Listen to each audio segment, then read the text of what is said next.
चलिए आज शुरू करेंगे गोली अवतल पृष्ठ और उत्तल पृष्ठ पर अपवर्तन का सूत्र। यानी अपवर्तन तक पढ़ चुके हैं हम लोग फिजिक्स में। अपवर्तन पढ़ लिया है, उसके बाद में वास्तविक गहराई और आभासी गहराई और कांच के गुटके द्वारा पार्श्व विस्थापन, ये सब पढ़ लिया है। अब पढ़ना है अपवर्तन का सूत्र। अपवर्तन का सूत्र हम दो प्रकार के पृष्ठों के लिए ज्ञात करेंगे। पहला है अवतल पृष्ठ और दूसरा है उत्तल पृष्ठ।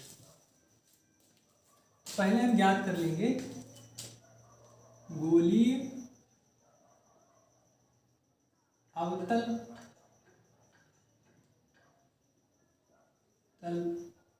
पृष्ठ पर अपवर्तन का सूत्र। अपवर्तन का सूत्र, इस सूत्र का हम निगमन करेंगे कि गोलीय अवतल पृष्ठ पर अपवर्तन का सूत्र। तो पहले हम एक अवतल पृष्ठ बना लेंगे। सबसे पहले हम एक अवतल पृष्ठ बना लेंगे इस प्रकार से। ये एक अवतल पृष्ठ है। तो ये पृष्ठ, इसको S और इसको S', ये इस पृष्ठ की मुख्य अक्ष हो जाएगी। ये ध्रुव हो जाएगा P। तो ये पृष्ठ दो माध्यमों को अलग करता है। इधर का माध्यम मान लिया है विरल माध्यम। इधर का माध्यम विरल माध्यम है जिसका अपवर्तनांक n1 मान लिया, और इधर का माध्यम हमने मान लिया है कि सघन माध्यम है जिसका अपवर्तनांक है n2। तो ये इस पृष्ठ से इधर सघन माध्यम है, ये वाला सघन माध्यम है, और इसके इधर ये विरल माध्यम है, और ये पृष्ठ की मुख्य अक्ष है। तो इस मुख्य अक्ष पर एक कोई बिंदु वस्तु हमने रख दी है पॉइंट O पर। तो इस वस्तु से दो किरणें चलेंगी। पहली किरण मान लेते हैं कि पहली किरण जा रही है सीधी, बिल्कुल पृष्ठ पर अविलंबवत आपतित हो रही है, और दूसरी किरण कुछ इस प्रकार से जा रही है। तो ये दूसरी किरण पृष्ठ के इस पॉइंट पर आपतित हो रही है। इसको लिख देते हैं, ये पॉइंट है A। अब इस पॉइंट पर हम एक अविलंब खींचेंगे, क्योंकि आपतन बिंदु पर एक अविलंब। तो अविलंब खींचने की क्या कंडीशन होगी गोली पृष्ठ के लिए? यानी उसकी हम वक्रता केंद्र को पृष्ठ के बिंदु से मिला देंगे, वही उसका अविलंब होगी। तो गोलीय पृष्ठों में जब भी अविलंब खींचना हो तो पृष्ठ के बिंदु को C से मिला दो। ये रेखा अविलंब कहलाएगी, नॉर्मल। तो ये अविलंब हो गया। तो प्रकाश की किरण विरल से सघन में जा रही है, तो विरल से सघन में जाने पर अविलंब की ओर झुकती है। यानी ये प्रकाश की किरण कुछ इस प्रकार से अविलंब की ओर झुकती हुई निकल जाएगी, इस प्रकार से। इसको मान लेते हैं ये B है, यानी ये AB अपवर्तित किरण कहलाएगी। AB अपवर्तित किरण और OA आपतित किरण है। तो ये वाली किरण ऐसे जा रही है तो इसी मार्ग पर वापस आ जाएगी अपवर्तित किरण, लेकिन ये इधर और ये इधर जा रही है, तो ये दोनों आपस में कहीं पर नहीं मिलेंगी। इसका मतलब है कि आगे प्रतिबिंब नहीं बनेगा। तो हम इस किरण को पीछे बढ़ाएंगे। जब हम इसको पीछे बढ़ाएंगे तो ये इस मुख्य अक्ष के इस बिंदु पर मिलेगी, यहाँ प्रतिबिंब बनेगा, इमेज। इस पॉइंट को लिख देंगे I। तो इस प्रकार इस कोण को मान लेते हैं अल्फा, इसको बीटा और इसको गामा। अल्फा, बीटा और गामा। तो ये वाली रेखा है अविलंब की, ये वाली अविलंब की है, और ये आपतित किरण। अविलंब और आपतित किरण के बीच जो कोण बनता है इसको आपतन कोण कहते हैं I। इसी प्रकार ये अविलंब है और ये अपवर्तित किरण है। ये अपवर्तित किरण, इसके बीच में जो कोण बनता है उसको अपवर्तन कोण कहते हैं। क्लियर? तो फिर ये वाला कोण कितना होगा? ये देखो AI के बीच में और अविलंब के बीच में है, और इधर ये अविलंब है और ये अपवर्तित किरण। इसी को पीछे बढ़ाया है तो इसके बीच में R बन रहा है, तो ये भी शीर्षाभिमुख कोण हो जाएगा R। यानी इस कोण के बराबर ये वाला कोण हो जाएगा। तो क्लियर, डायग्राम क्लियर हो गया होगा। अब हम पॉइंट ए से मुख्य अक्ष पर एक लंब खींच लेंगे, इसका नाम रख देंगे एम। तो ये चित्र क्लियर हो गया है। अब हम सूत्र का निगमन करेंगे। चलिए पहले हम लेंगे त्रिभुज ए ओ सी में, त्रिभुज ए ओ सी में, इस त्रिभुज में ये गामा बहिष्कोण है। ए ओ सी की बात की जाए, ए ओ सी, इसमें गामा बाहर का कोण है, इसको बहिष्कोण कहेंगे। तो बहिष्कोण का मान क्या होता है, गामा बहिष्कोण है। तो हम जानते हैं कि बहिष्कोण शेष अंतः कोणों के योग के बराबर होता है। तो इस त्रिभुज में ये कोण है आई और एक है अल्फा, तो गामा बराबर आई प्लस अल्फा हो जाएगा। ये गामा बराबर आई प्लस अल्फा, यहाँ से आई की वैल्यू निकाल लेंगे तो ये गामा माइनस अल्फा, इसको लिख देंगे समीकरण 1। अब इस त्रिभुज की बात कर लेते हैं ए आई सी में, इसमें भी गामा बहिष्कोण है। त्रिभुज ए आई सी में तो इसके अंतः कोण एक बीटा है, दूसरा आर है, तो gamma equal beta plus R. त्रिभुज ए आई सी में गामा बहिष्कोण है, गामा बहिष्कोण है। तो इस प्रकार गामा बराबर बीटा प्लस आर, तो आर की वैल्यू यहाँ से मिलेगी गामा माइनस बीटा, इसको लिख देंगे समीकरण 2। अब लगा देंगे स्नेल का नियम। स्नेल के नियम से, स्नेल के नियम से, तो स्नेल का नियम सभी लोग जानते हैं कि n बराबर sine I upon sine R होता है, और n विरल के सापेक्ष सघन का अपवर्तनांक होता है। इसको हम लिख सकते हैं n2 upon n1, n2 upon n1। अब अगर दर्पण का द्वारक छोटा है, अब यहाँ पर दर्पण का द्वारक छोटा लिया जाएगा। अगर दर्पण का द्वारक छोटा है तो अल्फा बीटा गामा ये भी छोटे होंगे, साथ ही साथ आई और आर भी छोटे हो जाएंगे। और ये शायद हमने पहले या दूसरे वीडियो में ही बताया था कि अगर द्वारक छोटा हो जाता है तो ये कोण हम छोटे मानते हैं, तो हम साइन अल्फा बराबर यानी साइन थीटा बराबर थीटा लिखते हैं, और टेन थीटा बराबर भी थीटा लिखते हैं। क्यों लिखते हैं ये शायद दूसरे वीडियो में ही बताया है, दूसरे वीडियो में ये बता चुके हैं। जब द्वारक छोटा होगा यानी पृष्ठ का व्यास छोटा होने के कारण, पृष्ठ का व्यास छोटा है तो आई और आर भी छोटे होंगे।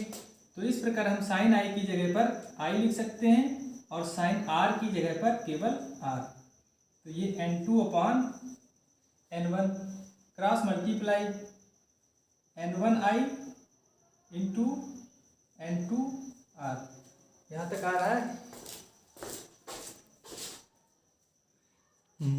यहीं तक ही आ रहा है। तो इसको हम समीकरण 3 लिख देंगे। अब हम समीकरण 1 से आई का मान, समीकरण 2 से आर का मान। तो आई का मान है गामा माइनस अल्फा और आर का मान है गामा माइनस बीटा। इन मानों को समीकरण 3 में रख देंगे। समीकरण 1 व 2 का प्रयोग समीकरण 3 में करने पर कर देंगे। ये है n1 आई की वैल्यू है गामा माइनस अल्फा, फिर इक्वल n2 और आर की वैल्यू है gamma minus beta, gamma minus beta, bracket open कर लेंगे। n1 gamma minus n1 alpha equal n2 gamma minus n2 beta. ये क्लियर हो गया। अब देखो यहाँ पर भी गामा है, यहाँ पर भी गामा है, तो इन दोनों को एक पक्ष में ले जाएंगे और N2 बीटा को इधर ले आएंगे। N2 बीटा हो जाएगा प्लस का और इधर है माइनस N1 अल्फा। तो N2 गामा माइनस ये उधर जाएगा तो माइनस का हो जाएगा N1 गामा। तो N2 beta minus N1 alpha equal, इन दोनों में गामा कॉमन, तो N2 माइनस N1 गामा। इसको लिख देंगे समीकरण 4। तो ये हो गई समीकरण 4। अब हमें ज्ञात करना है अल्फा की वैल्यू, बीटा की वैल्यू और गामा की वैल्यू। तो अब चित्र से ज्ञात करेंगे। चित्र में देखो ए ओ एम एक त्रिभुज है, ए आई एम दूसरा त्रिभुज है और ए सी एम एक तीसरा त्रिभुज है। और अगर दर्पण का द्वारक छोटा है तो बिंदु ए पी के समीप होगा और एम ये भी पी के समीप होगा। यानी जो ओ एम दूरी हम यूज करेंगे ये ओ से एम तक की, ये लगभग में बराबर हो जाएगी ओ से पी तक, यानी ओ पी के इक्वल, क्योंकि ये पॉइंट एम पी के समीप में आ जाएगा। पी के समीप में आने से हम ओ एम दूरी को ओ पी के इक्वल लिख सकते हैं। इसी प्रकार ये जो आई एम दूरी आएगी, आई एम को हम लिख देंगे आई पी। इसी प्रकार ये सी एम ये लगभग में बराबर हो जाएगी सी पी के। तो हम पहले त्रिभुज ए ओ एम में tan का सूत्र लगा देंगे, और जब पृष्ठ का व्यास छोटा है तो अल्फा बराबर tan अल्फा, और tan अल्फा होता है लंब बटे आधार। लंब ए एम, लंब की ऊंचाई h मान लेते हैं, तो ए एम अपॉन आधार ओ एम। दूरियां तो लिखी नहीं है, दूरियां भी लिख लेते हैं। ये सी है तो ध्रुव से वक्रता केंद्र तक की दूरी वक्रता त्रिज्या, ये प्रतिबिंब है, प्रतिबिंब की दूरी v, और इसी प्रकार ये वस्तु है, वस्तु की दूरी होती है u। यहाँ से P से O तक की दूरी u। तो AM ऊंचाई h मानी है, इसको h रख देंगे। OM बताए OP के इक्वल हो जाएगा, और O से P तक की दूरी u और माइनस का u। साइन कन्वेंशन के अनुसार कि जो दूरियां लेफ्ट साइड में होती हैं वो माइनस साइन के साथ। इसी प्रकार बीटा बराबर tan बीटा, ये वाला बीटा। तो लंब एम की लंबाई दी है h अपॉन बीटा, आई पर बनना है आई से m, और m चला गया p पर, तो आई पी, यानी आई एम आई पी के इक्वल आई से p तक की दूरी v, लेफ्ट साइड में होने के कारण माइनस v। इसी प्रकार गामा इक्वल tan गामा, लंब h हो जाएगा, आधार गामा यहाँ पर बन रहा है सी पी यूज कर देंगे, यानी माइनस आर। नीचे का दिख रहा है, ठीक है, यहाँ तक दिख रहा है। तो ये वैल्यू हम सब अब उठा करके समीकरण 4 में रख देंगे, यानी अल्फा बीटा गामा के मान समीकरण 4 में रखने पर। तो समीकरण 4 है N2 बीटा, बीटा की वैल्यू है h upon minus B, N2 तो माइनस h अपॉन बी लिख देंगे। फिर माइनस n1 अल्फा, अल्फा की value h upon minus U, minus h upon U लिख देंगे। फिर equal n2 minus n1 gamma, gamma की वैल्यू लिख देंगे minus h upon R, minus h upon R. देखो यहाँ पर भी h है, इस पद में भी h है, इसमें भी h है, तो h सभी में है, कॉमन लेकर के कैंसिल हो जाएगा, तो h सभी जगह से कैंसिल हो जाएगा। यहाँ पर बचेगा minus N2 upon V minus minus plus N1 upon U equal, ये बचेगा minus N2 minus N1 upon R। तो इस माइनस को इधर भेज देंगे, तो इधर भेजेंगे तो ये N2 हो जाएगा प्लस का और ये हो जाएगा माइनस का, और ये N2 minus N1 upon R। यहाँ तक समझ में आ गया। अब हम N1 कॉमन लेंगे, N1 कॉमन लेंगे क्योंकि यहाँ पर जो N2 अपॉन N1 रखा है N के इक्वल ही रखा है, तो N2 अपॉन N1 हमें मिल जाएगा, तो हम N रख देंगे उसकी जगह पर। अब N1 कैसे कॉमन मिलेगा, क्योंकि यहाँ पर तो N2 है, तो हम N1 से ऊपर नीचे मल्टीप्लाई कर सकते हैं।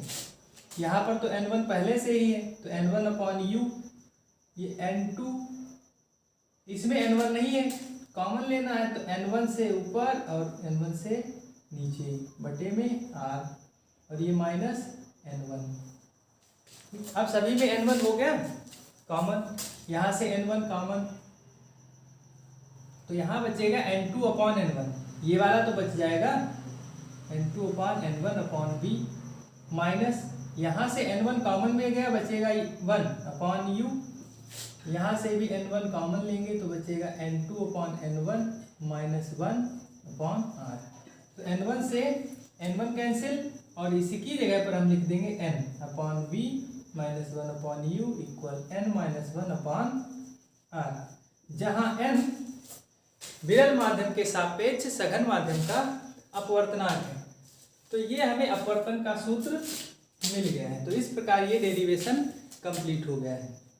तो इस डेरिवेशन में मेन काम था कि डायग्राम को समझना। ये दूरी U है और सभी दूरियां ध्रुव के साथ ही मापी जाती हैं।